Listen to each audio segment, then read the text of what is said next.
来了，喷嚏时速177公里，喷嚏和咳嗽的惊人威力。哈喽，大家好，我是小乐，今天要来跟大家聊聊一个超惊人的话题，那就是喷嚏。你可能觉得喷嚏很普通，但它其实比你想象中厉害多了。你知道吗？打喷嚏时，气流通过气管的速度竟然可以达到每小时177公里，这速度比台湾高铁还要快耶！而且一个喷嚏可以喷出1000到4万粒飞沫，这些飞沫就像小水珠一样，会随着空气到处飘散。更可怕的是，这些飞沫中可能带有病毒或细菌，如果不小心吸入，就可能被传染疾病。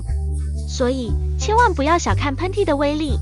那咳嗽呢？虽然咳嗽的威力没有喷嚏那么强，但它一样可以喷出1000到2000粒飞沫，影响范围也有6公尺那么远。所以咳嗽的时候也要注意遮住口鼻，避免传播病菌。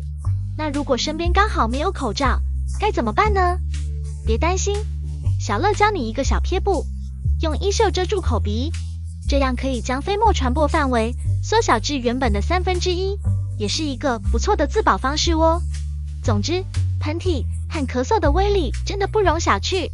为了保护自己也保护他人，大家一定要做好防疫措施，勤洗手、戴口罩，保持社交距离，才能远离病毒的威胁。